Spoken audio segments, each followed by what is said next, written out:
Sotheby's will be auctioning off this 1959 Mercedes-Benz O 319 bus that's been resto-modded with a modern, fuel-injected Mercedes engine and transmission, along with a modern air suspension that doesn't seem to have come from the Mercedes, possibly for the best given reliability.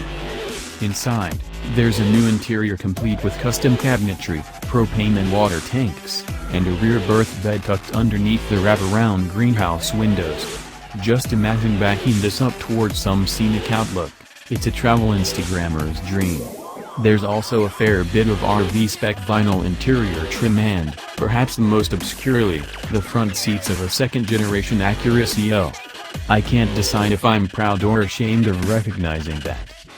The price is expected to be between $175,000 and $200,000 with no reserve when it rolls across the stage at the Arizona Biltmore Resort either January 18th or 19th.